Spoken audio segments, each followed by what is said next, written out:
নমস্কাৰ স্বাগতম জনাইছো গুড মৰ্নিং 18 ষ্টুডিঅত মৰস্মিতা গোস্বামী এক ভয়ংকৰ হত্যাকাণ্ড কপাইছে গুৱাহাটী মহানগৰ মাতৃৰ সন্মুখতে গাড়ীৰ পৰা টানি আনি যুৱতীক ডাৰে ডিঙি ৰেপি হত্যা এজন যুৱকৰ মৃত যুৱতীগৰাকী হৈছে মৰমী তাঁতী হত্যা কৰি যুৱতীগৰাকীৰ মৃতদেহ লৈ বাহনত পলায়ন যুৱকজনৰ প্ৰেম প্ৰত্যাখ্যান কৰাৰ বাবে সংঘটিত হৈছে এই নৃশংস হত্যাকাণ্ডটি ৰাইজ আৰু আৰক্ষীয়ে খেদি খেদি ইতিমধ্যে কৰায়ত্ব কৰিছে যুৱকজনক অভিযুক্ত হত্যাকাৰীটো আমসিং জোৰাবাটৰ শান্তি বস্তিৰ সঞ্জয় লালুং আমসিং জোৰাবাটত সংঘটিত হৈছে নৃশংস ঘটনাটি গীতানগৰৰ কন্যা মহাবিদ্যালয়ৰ স্নাতক বৰ্ষৰ ছাত্ৰী আছিল মৰমী তাঁতী হাতগাঁও থানাৰ আৰক্ষীয়ে ইতিমধ্যে উদ্ধাৰ কৰিছে যুৱতীগৰাকীৰ মৃতদেহ এখন বাহনত যুৱতীগৰাকীক হত্যা কৰি পলায়নৰ চেষ্টা কৰিছিল এগৰাকী যুৱকে আৰু এই হত্যাকাণ্ড সমগ্ৰ অঞ্চল সমগ্ৰ গুৱাহাটী মহানগৰী এতিয়া জুকাৰি গৈছে আৰু এইখন বাহনতে ৰঙা ৰঙৰ এখন অল্টো বাহনতে হত্যা কৰি যুৱতীগৰাকীক লৈ পলায়নৰ চেষ্টা কৰিছিল যুৱকজনে পৰৱৰ্তী সময়ত স্থানীয় ৰাইজে খেদি খেদি কৰায়ত্ব কৰিছে যুৱকজনক আৰু আৰক্ষীক গতাই দিছে আৰু অতি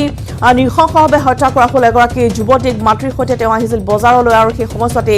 আগচি ধৰি যুৱতীগৰাকীক চুচুৰাই টানি আনি মাছ পথতে ডিঙিৰ ৰেপি হত্যা কৰা হ'ল নৃশংসতাৰে মাতৃৰ সন্মুখতে সংঘটিত হ'ল এই পাশবিক কাণ্ডটি আৰু মৃত যুৱতীগৰাকীৰ নাম হৈছে মৰমী তাঁতী হত্যা কৰি যুৱতীগৰাকীৰ মৃতদেহ লৈ এই ৰঙা বাহনখনত পলায়নৰ চেষ্টা কৰিছিল এই যুৱকজনে কিন্তু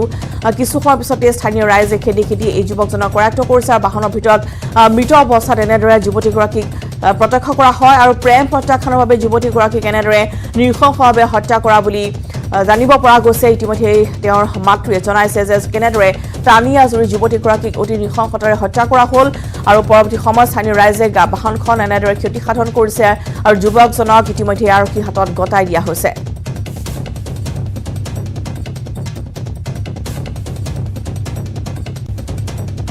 অভিযুক্ত হত্যাকাৰীটোৰ নাম হৈছে আমসিং জোৰাবাটৰ এইখিনি মানে ঠেকি আছে গাড়ীটো যাবাই নেদে আবাৰ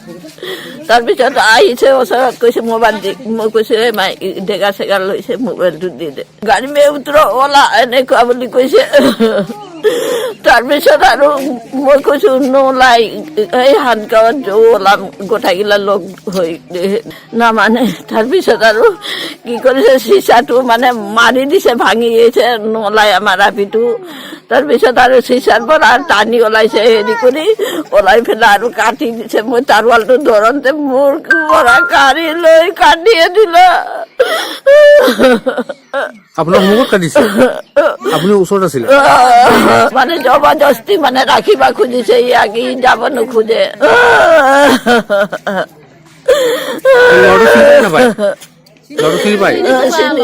কি নাম তাৰ সঞ্জয় লালুং ক'ত থাকে সি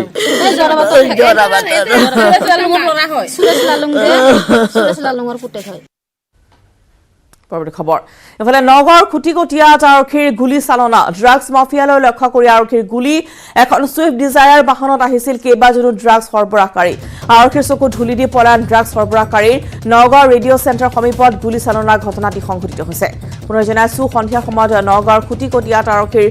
গুলী চালনা ড্ৰাগছ মাফিয়ালৈ লক্ষ্য কৰি আৰক্ষীৰ গুলী চালনা এখন ছুইফ্ট ডিজায়াৰ বাহনত আহিছিল কেইবাজনো ড্ৰাগছ সৰবৰাহকাৰী আৰু ড্ৰাগছ সৰবৰাহকাৰীলৈ লক্ষ্য কৰি আৰক্ষীয়ে গুলী চালনা কৰিছে আৰক্ষীৰ চকু ধুলি দি ইতিমধ্যে পলায়ন কৰিছে ড্ৰাগছ সৰবৰাহকাৰী কেইটাই নগাঁও ৰেডিঅ' চেণ্টাৰ সমীপত গুলী চালনাৰ ঘটনা সংঘটিত হৈছে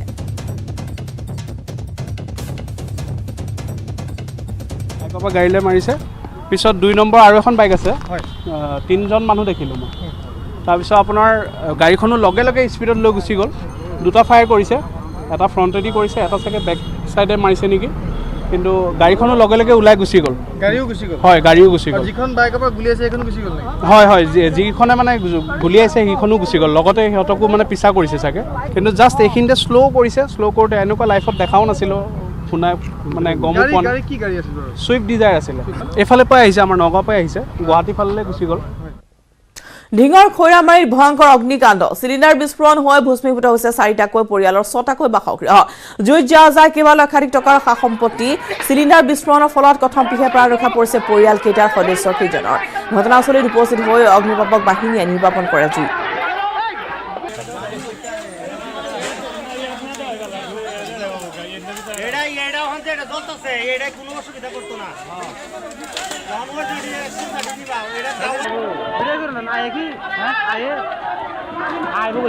ভিডিও काम हो रहा वीडियो कर दो काम हो रहा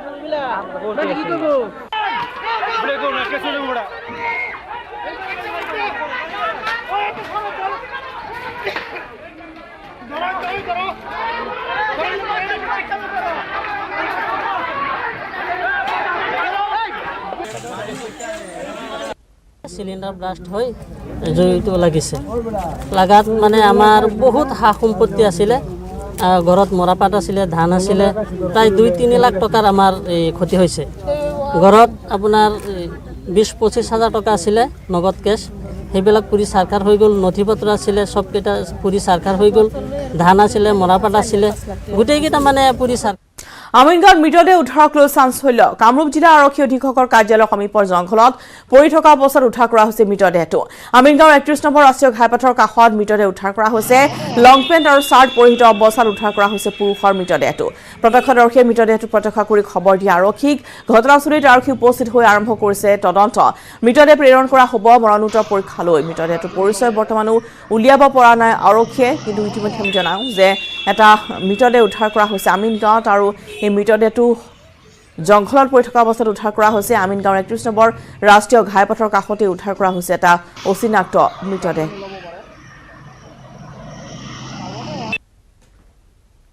আমিনগাঁও এছ টি অফিচৰ ওচৰত ৰোড ছাইডৰ কাষত এটা ডেড বডি পৰি আছে পিছত আহি চালোঁ বোলে এইটো আচলতে পাগল হয় ইয়াতে ঘূৰি ফুৰা তাৰ কাৰণত তাতে পৰি মানে মৃত্যু হৈছে আমি বাকীখিনি অবজাৰ্ভ কৰিম চিনাক্তৰ কাৰণে আমি অলপ মেছেজ দিম 72 আৱাৰ্ছ আমি প্ৰিজাৰ্ভ কৰি ৰাখিম যদি কোনোবা হয় হাইৰাগানিৰ 5 গ্ৰামত বৃহৎ পৰিমাণৰ বিস্ফোৰক সামগ্ৰী উদ্ধাৰ লুকুৱাই ৰখা অৱস্থাত বৃহৎ পৰিমাণৰ জিলেটিন ষ্টিক আৰু ডিটনেটৰ উদ্ধাৰ কৰা হৈছে 60ডাল জিলেটিন ষ্টিক আৰু 58টা ডিটনেটৰ আৰু বোমা নিৰ্মাণৰ সামগ্ৰী উদ্ধাৰ কৰা হৈছে ঘটনা সন্দৰ্ভত মুহিবুদ্দিন লস্কৰ নামৰ এজনক গ্ৰেপ্তাৰ কৰিছে আৰক্ষীয়ে বুধবাৰে বিয়লি 5 গ্ৰাম থানাৰ অন্তৰ্গত কাটাখাল বাইপাছ অঞ্চলত আৰক্ষীৰ অভিযানত উদ্ধাৰ হৈছে এই বিস্ফোৰক সামগ্ৰীসমূহ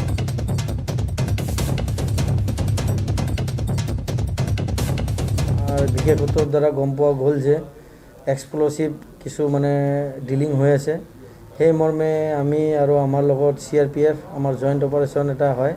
কাটাখাল যিটো ব্ৰিজ আছে ব্ৰিজৰ কাষত আৰু তাতে আমি এজন মানুহ পাওঁ তেওঁৰ বেগত ওপৰত চব্জি আৰু তলত 60 পিচ জেলেটিন ষ্টিক আৰু 58 পিচ ইলেক্ট্ৰনিক ডেটনেটৰ উদ্ধাৰ হয় এই মৰ্মে মানুহজনক আমি বৰ্তমান এপ্ৰিহেণ্ড কৰিছোঁ আৰু তেওঁক 5 গ্ৰাম থানালৈকে আমি সোধপোছৰ বাবে লৈ আহিছোঁ টোটেল আমি জেলেটিন ষ্টিক পাইছোঁ 60টা 125 গ্ৰাম ইচ আৰু আমি 58 পিচ ইলেক্ট্ৰনিক ডেটনেটৰ মানুহজনক আমি সোধপোছ কৰি আছোঁ কাৰণ এই বস্তুটো আহিল ক'ৰ পৰা যাব ক'লৈ তাৰ যিটো ফৰৱাৰ্ড আৰু বেকৱাৰ্ড লিংক আছে আমি ওলাব লাগিব গতিকে আমি তেওঁক এতিয়া সোধপোছ ইণ্টাৰগেশ্যন কৰি আছোঁ পৰৱৰ্তী আমি ইনভেষ্টিগেশ্যনতে গম পাম মানুহজনৰ নাম হ'ল মহিবুদ্দিন লস্কৰ তেওঁ নৰ্থ নাৰায়ণপুৰ পাট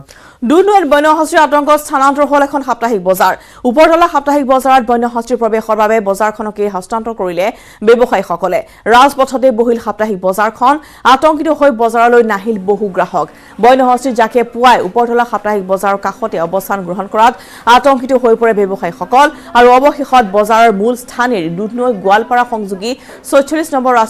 ৰাজ্যিক ঘাইপথৰ দুয়োপাৰে বহি সামগ্ৰী ক্ৰয় বিক্ৰয় কৰিবলগীয়া পৰিৱেশৰ সৃষ্টি হয় আনহাতে বনৰীয়া হাতীৰ সন্ত্ৰাসৰ বাবে বজাৰত গ্ৰাহকৰ উপস্থিতি হৈ পৰে খেৰেঙা বন বিভাগৰ লোকা হাতীৰ জাকটোক বাধা দি অহাৰ ভাবেহে ব্যৱসায়ীসকলে সামগ্ৰী বিক্ৰী কৰিবলৈ সক্ষম হয় বজাৰখনত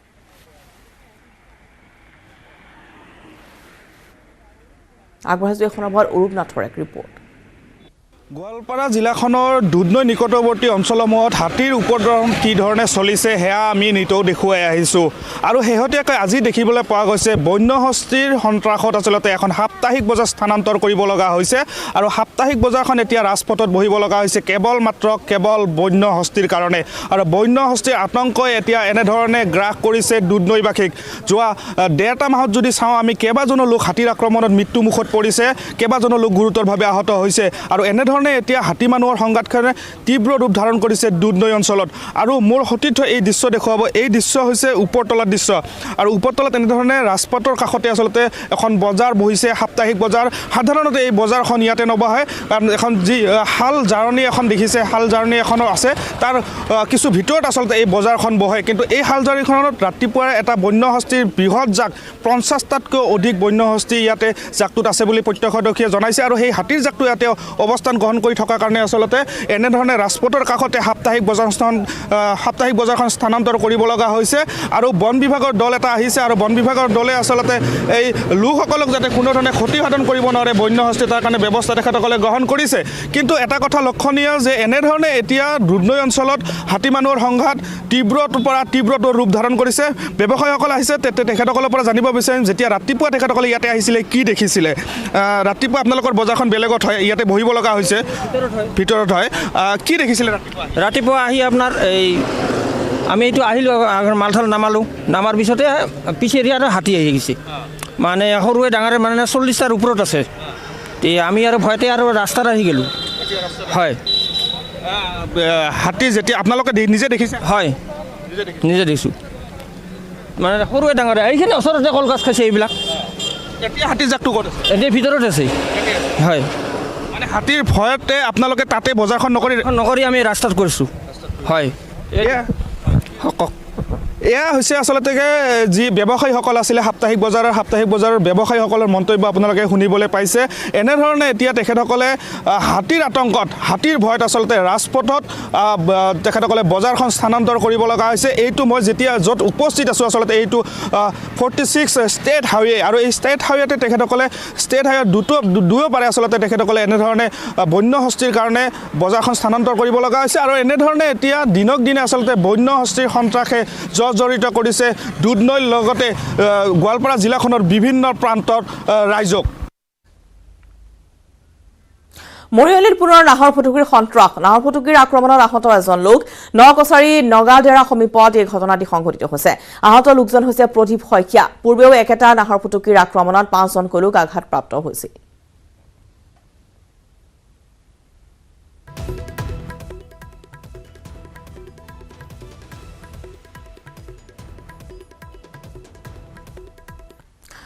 যোৰহাটৰ পুলিবৰ থানাত এতিয়া কুকুৰৰ মেলা পুলিবৰ আৰক্ষীয়ে সৰবৰাহকাৰীৰ পৰা উদ্ধাৰ কৰিছে 24টাকৈ কুকুৰ নিশা উপ আৰক্ষী অধীক্ষক মামনি হাজৰিকাৰ নেতৃত্বত আৰক্ষীৰ এটা দলে অভিযান চলাই নাগালেণ্ডলৈ বিক্ৰীৰ বাবে পঠাবলৈ বান্ধি থোৱা 24টা কুকুৰ উদ্ধাৰ কৰিছে বিভিন্ন লোকৰ পোহনীয়া কুকুৰ তথা পথৰ কুকুৰবোৰ চুৰি কৰি নি বিক্ৰী কৰা চক্ৰটোৰ ডকুৰ দলে নামৰ এজন যুৱকক আৰক্ষী ইতিমধ্যে আটক কৰিছে নাগালেণ্ডত এই চক্ৰটোৱে একোটা কুকুৰ বিক্ৰী কৰে প্ৰায় 2500 টকাত চুৰি কৰি নিয়া কুকুৰবোৰ হাত ভৰি বান্ধি বস্তাৰে মেৰিয়াই থোৱা অৱস্থাত আৰক্ষীয়ে এটা গৰালৰ পৰা উদ্ধাৰ কৰিছে দুষ্ট চক্ৰটোৱে কুকুৰকেইটাক চেতনানাশক বেজী দিয়াৰো সন্দেহ কৰা হৈছে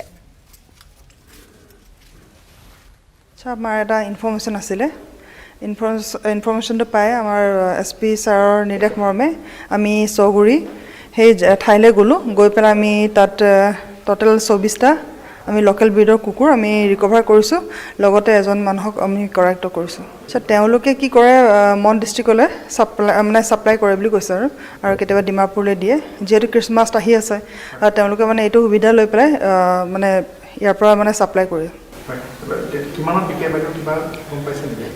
তেওঁলোকে মানে 2-এজনক সুধিছিলোঁ তেতিয়া তেওঁলোকে কৈছে যে এটা 2000 তেনেকুৱাত বিক্ৰী কৰে তেওঁলোকে হয় তেখেতৰ নামটো হ'ল ডকুৰ দলে চন অফ শ্ৰী তিলেশ্বৰ দলে চৌগুৰি যোৰহাট ডিষ্ট্ৰিক্ট পৰা তেওঁলোকে আগৰ পৰা কৰিছে বুলি কৈছে কিন্তু আমি ভাল ইনফৰমেশ্যন যেনেকৈ পালোঁ এতিয়া আজি গ'লোঁ নিজে আমি 24টা কুকুৰ আমি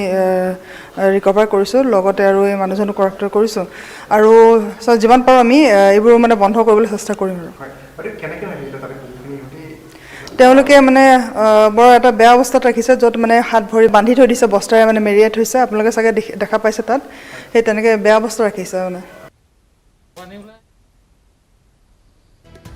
আৰু পূৰ্বতে সম্প্ৰচাৰ হৈছে আমাৰ যোৰহাটৰ পৰা সাংবাদিক গৌতম বৰা গৌতম আমি আপোনাৰ কাষলৈ আহিছোঁ পুলিবৰ থানাত ইতিমধ্যে দেখিবলৈ পোৱা গৈছে যে 24টাকৈ কুকুৰ আৰু খ্ৰীষ্টমাছ আহি আছে খ্ৰীষ্টমাছৰ প্ৰাকখনত এনেদৰে এতিয়া নাগালেণ্ডলৈ নিয়াৰ চেষ্টা কৰিছিল এটা দুষ্ট চক্ৰ ইতিমধ্যে এগৰাকী গ্ৰেপ্তাৰ কৰা হৈছে সমগ্ৰ চক্ৰটো কেনেদৰে উৎখাত কৰা যাব বা কি অভিযান চলিছিল এই সন্দৰ্ভত আপোনাৰ পৰা অধিক আমি জানিব বিচাৰিম হয় হৰস্মিতা সকলোৱে জানে যে নাগালেণ্ডত কুকুৰৰ মাংসৰ বহু চাহিদা আছে আৰু যিটো খ্ৰীষ্টমাছৰ পূৰ্বে এই চাহিদা বৃদ্ধি পায় আৰু তাৰ বাবে দুষ্ট চক্ৰই যোৰহাটৰ বিভিন্ন স্থানৰ পৰা হয়তো এই কুকুৰবোৰ তেওঁলোকে চুৰি কৰি নিছিলে আৰু চুৰি কৰি নিয়াৰ পিছত ঠেং বান্ধি বস্তাৰে অতি এক অমানসিকভাৱে সেই কুকুৰবোৰক বান্ধি থোৱা আছিল এটা গঁৰালৰ ভিতৰত আৰু বিশেষ সূত্ৰৰ পম খেদি যোৰহাটৰ DSP মামনি হাজৰিকাৰ নেতৃত্বত আৰক্ষী এটা দলে অভিযান চলাইছিল আৰু যোৰহাটৰ উপকণ্ঠৰ উত্তৰ পশ্চিম যোৰহাটৰ উপকণ্ঠৰ অতি ভিতৰুৱা জেগা চৌগুৰিত এনেধৰণে কুকুৰবোৰ তেওঁলোকে উদ্ধাৰ কৰিবৰ বাবে সক্ষম হয় আৰু আমি কালি দেখিছিলোঁ যে কুকুৰবোৰলৈ চাই এনে লাগিছিল যে সেই কুকুৰবোৰক চেতনানাশক দ্ৰব্য প্ৰয়োগ কৰা হৈছে তেনেধৰণে ইনজেকশ্যন দিয়া হৈছে ইতিমধ্যে যোৰহাট আৰক্ষীৰ পুলিবৰ আৰক্ষীয়ে পশু চিকিৎসকৰ দলৰ সৈতে যোগাযোগ কৰিছে ঠিক সেইদৰে যোৰহাটতে NGOৰ সৈতে যোগাযোগ কৰিছে আৰু আহ্বান জনাইছে যোৰহাটবাসীক যে যাৰ যাৰ ঘৰৰ পৰা বিগত কেইদিনত বিগত সময়ছোৱাত কুকুৰ চুৰি হৈছে তেওঁলোকে পুলিবৰ থানালৈ আহিব পাৰে কাৰণ পুলিবৰ থানাতে 24টাকৈ কুকুৰ ইতিমধ্যে উদ্ধাৰ কৰি আনিছে আৰু তাৰ মাজত হয়তো সেই চুৰি হোৱা গৰাকীসকলৰ পৰিয়ালসমূহৰ কুকুৰবোৰো থাকিব পাৰে তেওঁলোকে থানাৰ পৰা উপযুক্ত প্ৰমাণ দি কুকুৰবোৰ লৈ যাব পাৰিব আৰু এনেধৰণে এটা বৃহৎ চক্ৰ ইতিমধ্যে ধৰা পৰিছে ইতিমধ্যে ডকুৰ দলে নামৰ এগৰাকী যুৱকক ইতিমধ্যে আৰক্ষীয়ে আটক কৰিছে 3-4জন যুৱক পলাই সাৰিছে আৰু এই চক্ৰটোৰ বিৰুদ্ধে অভিযান যোৰহাট আৰক্ষীয়ে চলাই যাব বুলি আমাক উপ আৰক্ষী অধীক্ষকগৰাকীয়ে জানিবলৈ দিছে কিন্তু ৰশ্মিতা আপুনি নিশ্চয় বুজিব পাৰিছে যে নাগালেণ্ডত এনেধৰণৰ এযোৰ কুকুৰৰ মূল্য হৈছে খ্ৰীষ্টমাছৰ সময়তে 6-7 টকা আৰু যি এনেধৰণে চুৰি কুকুৰবোৰ সৰবৰাহ কৰি ডিমাপুৰ বা মনত যেতিয়া বিক্ৰী কৰা হয় প্ৰায় এটা কুকুৰত 2000 বা 2500 টকাকৈ পায় বুলি আমি জানিব পাৰিছোঁ আৰু ইয়াৰ বাবে বিভিন্ন ধৰণৰ কুকুৰ আমি এই দেখিবলৈ পাইছোঁ যিখিনি কুকুৰ ইতিমধ্যে উদ্ধাৰ কৰা হৈছে আৰু কেৱল এনেধৰণে নহয় ইয়াৰ পূৰ্বে আমি যোৰহাটত আমি দেখিবলৈ পাইছোঁ যে তহলদাৰী আৰক্ষীয়ে এনেধৰণৰ চোৰ কৰায়ত্ব কৰিবলৈ সক্ষম হৈছিলে চোৰৰ দলক গ্ৰেপ্তাৰ কৰিবলৈ সক্ষম হৈছিলে য'ত নেকি বিভিন্ন লোকৰ বিভিন্ন নগৰ অঞ্চলতো যিসমূহ কুকুৰ পোহে জাৰ্মান চেফাৰ্ডে হওক বা লেব্ৰাডৰে হওক তেনেধৰণৰ কুকুৰ এটা দলে চুৰি কৰি নাগালেণ্ডত বিক্ৰীৰ বাবে নিয়াৰ তথ্য আছে কিন্তু এই যিসমূহ কুকুৰ ইতিমধ্যে পুলিবৰ আৰক্ষী থানাত আমি দেখিবলৈ পাইছোঁ যে বিভিন্ন মানুহৰ ঘৰত পোহা অসমীয়া কুকুৰ প্ৰায় 24টা কুকুৰ ইতিমধ্যে থানাত আছে আৰু এই সকলো কুকুৰে চুৰি কৰি অনা বুলি সন্দেহ কৰা হৈছে গতিকে আৰক্ষীয়ে আহ্বান জনাইছে যে বিগত সময়ছোৱাত যাৰ যাৰ ঘৰৰ পৰা কুকুৰ হেৰাইছে বা চুৰি হৈছে তেওঁলোকে থানালৈ আহিব পাৰে আৰু সেই কুকুৰবোৰৰ দায়িত্ব উপযুক্ত প্ৰমাণ দি পুনৰ লৈ যাব পাৰে ৰশ্মিতা নিশ্চয়কৈ গৌতম আৰু যিগৰাকী ব্যক্তিক ইতিমধ্যে ডকুৰ দলে গ্ৰেপ্তাৰ কৰা হৈছে আৰক্ষী ইতিমধ্যে জনাইছে যে পূৰ্বেও এনেধৰণে আচলতে চুৰি কাৰ্য জড়িত হৈ পৰিছিল গতিকে ডকুৰ দলৰ সৈতে হয়তো আন তেওঁৰ সহযোগী থাকিব বা গাড়ীখন ডকুৰ দলেৰ আছিল নেকি বা কোনে চালকৰ আসনত কোন আছিল সেই সন্দৰ্ভত হয়তো আৰক্ষীয়ে অভিযান আৰম্ভ কৰিছে বা কৰায়ত্ব কৰাৰ চেষ্টা চলাইছে হয় আৰু নিশ্চয়কৈ ৰশ্মিতা এই কুকুৰখিনি দৰাচলতে গাড়ীত নিয়া হোৱা নাছিলে কুকুৰখিনি হয়তো আৰু কুকুৰ চুৰি কৰিলেহেঁতেন এই দলটোৱে হয়তো এটা বৃহৎ কনচাইনমেণ্ট হ'লহেঁতেন আৰু কিয়নো 24টা কুকুৰ ইতিমধ্যে গঁৰালত এনেধৰণে ঠেং বান্ধি বস্তাৰে মেৰিয়াই অতি অমানসিকভাৱে থৈ দিয়া অৱস্থাত আৰক্ষীয়ে উদ্ধাৰ কৰিছে আৰু এই কুকুৰবোৰ মনলৈ বা ডিমাপুৰলৈ কেনেকৈ লৈ যোৱা হয় গাড়ীত লৈ যোৱা হয় নে বাছৰ জৰিয়তে সৰবৰাহ কৰা হয় সেই তথ্য এতিয়ালৈকে পোহৰলৈ অহা নাই আৰক্ষীৰ অধিক সোধপোছৰ পিছতে পোহৰলৈ আহিব আৰু ডকুৰ দলে অকলে নাই তেওঁৰ সৈতে আৰু সহযোগী আছে সহযোগীসকল ইতিমধ্যে ঘটনাস্থলীৰ পৰা পলায়ন কৰিছে যি স্থানৰ পৰা আৰক্ষীয়ে কুকুৰবোৰ উদ্ধাৰ কৰিবলৈ সক্ষম হৈছে তাৰ পৰা পলায়ন কৰিছে আৰু অধিক সোধপোছৰ কৰাৰ অন্তত অৰ্থাৎ ডকুৰ দলে অধিক সোধপোছ কৰিলে তেওঁৰ দলৰ সৈতে কোন কোন জড়িত হৈ আছে বা কুকুৰবোৰ ডিমাপুৰত ক'ত বিক্ৰী কৰা হয় বা মনৰ ক'ত বিক্ৰী কৰা হয় আৰু কাৰ জৰিয়তে সৰবৰাহ কৰা হয় ইত্যাদি বিভিন্ন দিশসমূহ পোহৰলৈ আহিব আৰু যোৰহাট আৰক্ষীৰ বাবে এয়া সফলতা কিয়নো কুকুৰৰ যি এক ৰমৰমীয়া চুৰি ব্যৱসায় চলি আহিছিলে দীৰ্ঘদিন ধৰি সেই এটা দলক ইতিমধ্যে যোৰহাট আৰক্ষীয়ে কৰায়ত্ব কৰিবলৈ সক্ষম হৈছে আৰু বৃহৎ পৰিমাণে কুকুৰ উদ্ধাৰ কৰিবলৈ সক্ষম হৈছে মই পুনৰবাৰ জনাব বিচাৰিছোঁ নিউজ 18 অসম নৰ্থ ইষ্টৰ জৰিয়তে দৰ্শকসকলক যে বিগত কেইদিনত যাৰ যাৰ ঘৰৰ পৰা কুকুৰ চুৰি হৈছে বা হেৰাইছে তেওঁলোকে পুলিবৰ থানালৈ আহিব পাৰে তাতে 24টাকৈ কুকুৰ আছে তাৰ মাজত হয়তো আপোনালোকৰ ঘৰৰ পৰা হেৰুৱা কুকুৰটো থাকিব পাৰে নিশ্চয় গৌতম ধন্যবাদ জনাইছোঁ আপোনালৈ যোৰহাটৰ পৰা পুলিবৰ থানাত ইতিমধ্যে 24টাকৈ কুকুৰ উদ্ধাৰ কৰা হৈছে আৰু এই উদ্ধাৰ হোৱা ঘটনা ইতিমধ্যে জানিব পৰা গৈছে যে নাগালেণ্ড বা মনলৈ সৰবৰাহৰ চেষ্টা চলাইছিলে এটা দুষ্ট চক্ৰই আৰু ইতিমধ্যে এজনক গ্ৰেপ্তাৰ কৰা হৈছে এটা গঁৰালত অতি অমানসিকভাৱে হাত ভৰি বন্ধা অৱস্থাত আৰু বস্তাৰে মেৰিয়াই থোৱা অৱস্থাত উদ্ধাৰ কৰা হৈছে 24টাকৈ কুকুৰ ডকুৰ দলে নামৰ এজনক ইতিমধ্যে আটক কৰা হৈছে আৰু খ্ৰীষ্টমাছৰ পূৰ্বে নাগালেণ্ডলৈ সৰবৰাহৰ চেষ্টা চলাইছিল এই দুষ্ট চক্ৰটোৱে হয়তো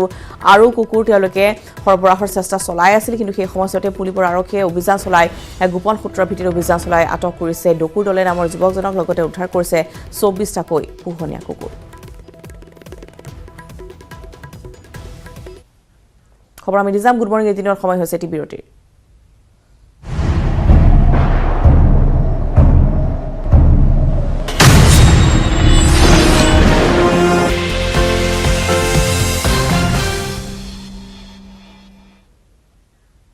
উঠি আছো বাতৰিৰ মাছলৈ আৰু ইতিমধ্যে আমি জনাইছো যে এক ভয়ংকৰ হত্যাকাণ্ড কপাই তুলিছে গুৱাহাটী মহানগৰ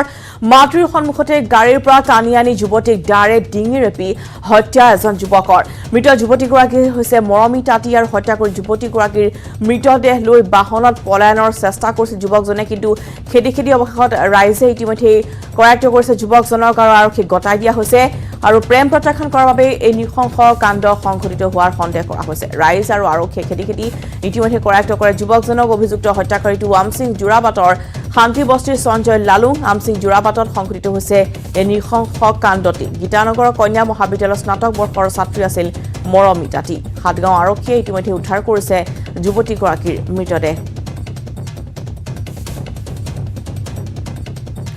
আৰু এই সন্দৰ্ভত শেহতীয়া খবৰ জনাব আমাৰ সাংবাদিক অজয় বৰ্মনে অজয় আমি আপোনাৰ পৰা জানিব বিচাৰিছো ইতিমধ্যে এক নৃশংস হত্যাকাণ্ড আৰু সকলোতকৈ ডাঙৰ কথা যে মাতৃৰ সন্মুখতে ডিঙিৰ ডাৰে ৰেপি অতি নৃশংসভাৱে এগৰাকী যুৱতীক হত্যা কৰা হ'ল গতিকে ইতিমধ্যে যিহেতু হত্যাকাৰী আৰক্ষীৰ জালত পৰিছে সমগ্ৰ ঘটনা কেনেদৰে সংঘটিত হ'ল আৰু হত্যাকাৰীৰ কি শাস্তি বিচাৰিছে স্থানীয় ৰাইজে যিটো কালিৰ দিনটো দেখিবলৈ পোৱা গৈছিল যে থানাৰ সন্মুখলৈ স্থানীয় ৰাইজ ওলাই আহি প্ৰতিবাদী কাৰ্যসূচী ৰূপায়ণ কৰিছিল আপোনাৰ পৰা এই সন্দৰ্ভত জানিব বিচাৰিম অধিক তথ্য হয় নিশ্চয়কৈ ৰশ্মিতা অপৰাধ আৰু অপৰাধীৰ ৰম্যভূমি হৈ পৰিছে ৰাজধানী চহৰ গুৱাহাটী মহানগৰী আৰু গুৱাহাটী মহানগৰীত বিগত দিনসমূহত যদি দেখা যায় যে এটাৰ পিছত আনটোকে অপৰাধজনিত ঘটনা প্ৰতিদিনে সংঘটিত হৈছে আৰু শেহতীয়াকৈ কালিৰ দিনটোত দিন দীপৰতে দিনৰ 2 বজাতে মাতৃ আৰু জীয়ৰী আৰু দুগৰাকী ভতিজাকৰ সৈতে যি মৰমী লালুং তেওঁৰ মাতৃ আৰু দুগৰাকী সৰু ভতিজাকৰ সৈতে তেওঁলোকৰ নিজৰ এল্টো বাহনখনত হাটগাঁওস্থিত বুট বজাৰত কিছু গৰমৰ কাপোৰ কিনিবলৈ আহিছিল আৰু আহি থাকোঁতে পূৰ্বতে খাপিতি থকা যি প্ৰেমিক সঞ্জয় লালুঙে মাতৃৰ সন্মুখতে যুৱতীগৰাকীক মৰমী তাঁতীক এখন দাউৰে গলত আঘাত কৰিছিল আৰু ঠিকতে তেওঁৰ মৃত্যু হৈছিল আৰু তাৰে পিছতে সঞ্জয় লালুঙে তাতে খান্তনা থাকি তেওঁৰ যি মৃতদেহ সেই এল্টো বাহনখনত উঠাই কিনে তেওঁ লৈ যোৱাৰ চেষ্টাও কৰিছিল কিন্তু কিছু দূৰ যোৱাৰ পিছত গাড়ীখনৰ তেল শেষ হোৱাত তেওঁ তাত গাড়ীখন এৰি কিনে পলাই যাবলৈ বাধ্য হৈছিল স্থানীয় লোকৰ তৎপৰতাত কিন্তু এটা কথা উল্লেখ কৰিব লাগিব যে গুৱাহাটী মহানগৰীত এতিয়া যি যুৱতী বা মহিলা নিৰাপত্তাহীনতাত ভুগিবলগীয়া হৈছে কিন্তু দিনৰ ভাগতে প্ৰতিদিন এনেকুৱা ঘটনা সংঘটিত হৈছে আৰু এটা কথা উল্লেখ কৰিব লাগিব যে যি লোকসকল আছিল স্থানীয় যি লোক আছিল অকল এইটো ক্ষেত্ৰতে নহয় পূৰ্বতে এনেকুৱা ঘটনা সংঘটিত হৈছে যে বহু লোক থাকে আৰু লোকৰ সন্মুখতে এনেকুৱা ঘটনা সংঘটিত হৈছে তেনে অনুৰূপ ঘটনা সংঘটিত হৈছিল যোৱাকালি যি পাঞ্জাৱ হানগাঁও থানাৰ অন্তৰ্গত যি আমসিং জোৰাবাটৰ শান্তি বস্তিৰ বাসিন্দা মৰমী তাঁতীয়ে তেওঁলোকৰ ওচৰৰে এজন যুৱকে তেওঁক প্ৰেমৰ প্ৰস্তাৱ দি আহিছিল দীৰ্ঘদিনৰ পৰা সঞ্জয় লালুং নামৰ যি যুৱকজন আমি ইতিমধ্যে নাম উল্লেখ কৰিছোঁ সঞ্জয় লালুঙে দীৰ্ঘদিন ধৰি তেওঁক প্ৰেমৰ প্ৰস্তাৱ দি আহিছিল কিন্তু সঞ্জয় লালুঙৰ প্ৰেমৰ প্ৰস্তাৱ তেওঁ প্ৰত্যাখ্যান কৰিছিল আৰু তাৰে ফলস্বৰূপতে কালি এনেকুৱা এটা ঘটনা সংঘটিত হ'ল যি হাটগাঁও সেনা শিবিৰৰ কাষতে থকা এটা হনুমান মন্দিৰ আছে হনুমান মন্দিৰৰ সমীপতে তেওঁ আগচি ধৰিছিল আৰু যুৱতীগৰাকীক ডিঙিত ৰেপিছিল আৰু তেওঁৰ মাতৃৰো কিছু আঘাত হৈছিল ইয়াৰ পিছতে এই ঘটনা সংক্ৰান্তত তেওঁৰ মাতৃয়ে মৰমী লালুঙৰ মাতৃয়ে হাটগাঁও থানাত এখন এজাহাৰ দাখিল কৰিছিল আৰু তাৰে কি যিহেতুকে পলাতক অৱস্থাত আছিল সঞ্জয় লালুঙক আৰক্ষীৰ এটা দলে তীব্ৰ অভিযান চলাই প্ৰায় 3-4 ঘণ্টাৰ মূৰত তেওঁক আটক কৰিবলৈ সক্ষম হৈছিল আৰু ইতিমধ্যে তেওঁক আৰক্ষীয়ে আটক কৰিছে কিন্তু এটা কথা উল্লেখ কৰিব লাগিব যে যিসমূহত বিগত দিনসমূহত যে দেখা গৈছে যে বিচাৰ প্ৰক্ৰিয়া ইমান সুস্থ বা সবল হোৱা নাই বা যিসমূহে শাস্তি পাব লাগিছিল সেই লোকসকল আইনৰ হাতৰে আইনত শাস্তি পোৱা নাই বা তেওঁলোকে হাৰি গৈছিল আৰু তেনে অনুৰূপ ঘটনা সংঘটিত হয়তো হ'ব পাৰে তাৰে ফলস্বৰূপে যোৱাকালি তেওঁলোকৰ যি মাতৃ বা স্থানীয় যি বাসিন্দা আছে তেওঁলোক হাটগাঁও থানাত ভিৰ কৰিছিল তেওঁলোকৰ এটাই দাবী আছিল যে ৰাইজৰ হাতত তেওঁক গতাই দিব লাগে যি হত্যাকাৰী সঞ্জয় লালুঙক ৰাইজৰ হাতত গতাই দিব লাগে ৰাইজে নিজে শাস্তি বিহিব সঞ্জয় লালুং অকলে আছিল অজয় অকলে আছিল আৰু তেওঁ কি কাৰ্য জড়িত তেওঁ যিহেতু যুৱতীগৰাকী এখন মহাবিদ্যালয়ৰ ছাত্ৰী আছিল গতিকে সঞ্জয় লালুং সেইখন মহাবিদ্যালয়ৰ ছাত্ৰ আছিল নেকি বা তেওঁ সেই স্থানৰে বাসিন্দা আছিল নেকি হয় নিশ্চয়কৈ ৰশ্মিতা সঞ্জয় লালুং বুঢ়া যুৱকজন কোনো কামৰ লগত জড়িত নাছিল তেওঁ এজন সাধাৰণ লোক আছিল তেওঁ কিছুদিন পূৰ্বে এখন ই ৰিক্সা চলাইছিল বুলি আমি ইতিমধ্যে জানিব পৰা গৈছে কিন্তু কোনো ধৰণৰ কামত তেওঁ জড়িত নাছিল বা তেওঁ এনে কিছু কথা ৰাইজৰ পৰা আমি সুধিব ৰাইজে আমাক প্ৰতিক্ৰিয়া প্ৰকাশ কৰিছিল যে নিচাযুক্ত দ্ৰব্য তেওঁ গ্ৰহণ কৰিছিল বা সেনেকুৱা ধৰণৰ ঘটনাত জড়িত আছিল পূৰ্বতেও তেওঁৰ বিৰুদ্ধে থানাত কেইবাটাও গোচৰ ৰুজু আছিল আৰু এনেকুৱা ধৰণৰ ঘটনাত তেওঁ জড়িত আছিল কিন্তু তাৰ পিছতো তেওঁলোকৰ মাতৃয়ে বা তেওঁলোকৰ পৰিয়ালে কিন্তু তেওঁলোকৰ বিৰুদ্ধে কোনো ধৰণৰ গোচৰ ৰুজু কৰা নাছিল হাটগাঁও আৰক্ষী থানাত আৰু তাৰে ফলস্বৰূপে এনেকুৱা ধৰণৰ ঘটনা সংঘটিত হ'বলৈ পালে ৰশ্মিতা পূৰ্বতে যুৱতীগৰাকীক ভয় ভাবুকি প্ৰদান কৰা হৈছিল হয় নিশ্চয়কৈ ৰশ্মিতা যিহেতুকে তেওঁলোকৰ প্ৰেম আজিৰ নহয় বহুদিন পুৰণা প্ৰেম আছিল কিন্তু যুৱতীগৰাকীয়ে প্ৰেমটো প্ৰত্যাখ্যান কৰি আছিল আৰু আমি জানিব পাৰোঁ এটা হাতগাঁও থানা আৰক্ষীয়ে আমাক জনোৱা মতে পূৰ্বতে তেওঁলোকে থানাত এখন এজাহাৰ দিছিল কিন্তু যুৱতীগৰাকীয়ে এজাহাৰখন উঠাইও লোৱা বুলি ইতিমধ্যে আৰক্ষীৰ ফালৰ পৰা আমাক প্ৰকাশ কৰিছিল কিন্তু যোৱা কিছুদিন পূৰ্বেও যুৱকজনে তেওঁলোকক ফবাভগী প্ৰদান কৰিছিল বা যুৱতীগৰাকীক প্ৰেমৰ প্ৰস্তাৱ দিছিল কিন্তু যুৱতীগৰাকীয়ে প্ৰেমৰ প্ৰস্তাৱ প্ৰত্যাখ্যান কৰি আছিল কিন্তু যিহেতুকে যুৱতীগৰাকী কলেজৰ ছাত্ৰী আছিল তেওঁ কলেজলৈ অহা যোৱা সময়তো তেওঁৰ মাতৃয়ে ইতিমধ্যে আমাক প্ৰকাশ কৰিছে যে কলেজত অহা সময়তো মাতৃয়ে লগত গৈছিল বা তেওঁলোকৰ পৰিয়ালৰ লোক গৈছিল তেওঁলোকে কলেজলৈ অনা নিয়া কৰিছিল কিন্তু শেহতীয়াকৈ কালিৰ দিনটোৰ কথাই ক'ব লাগিব যে যিহেতুকে যুৱকজনে প্ৰেমৰ প্ৰত্যাখ্যান হৈ আছিল বা নিচাসক্ত হয়তো অৱস্থাত আছিল হয়তো যুৱকজনে নতুন তথ্য ক'ব লাগিব এই মুহূৰ্তত নিচাসক্ত অৱস্থাত আছিল আৰু সেই নিচাৰ আবেগতে হয়তো তেওঁ এনেকুৱা এটা ঘটনা সংঘটিত কৰিলে নিশ্চয়কৈ ধন্যবাদ জনাইছো অজয় বৰ্মন আপোনালৈ আৰু এক নৃশংসকাণ্ড যোৰাবাটত সংঘটিত হৈছে আমচিং যোৰাবাটত এই ভয়ংকৰ হত্যাকাণ্ড আৰু ইতিমধ্যে হত্যাকাৰী সঞ্জয় লালুঙক গ্ৰেপ্তাৰ কৰিছে আৰক্ষীয়ে আৰু ইতিমধ্যে অজয়ে জনাইছে যে দীৰ্ঘদিনৰ পৰা যুৱতীগৰাকীক আচলতে ভয় ভাবুকি প্ৰদান কৰি প্ৰেমত সন্মতি দিবলৈ তেওঁ বাৰে বাৰে ভাবুকি প্ৰদান কৰি আহিছিল আৰু অৱশেষত অমান্তি হোৱা যুৱতীগৰাকীক এনেদৰে অতি নৃশংসতাৰে হত্যা কৰা হ'ল খবৰ আমি দিজাম বাতৰিৰ সময় হৈছে আন এটি বিৰতিৰ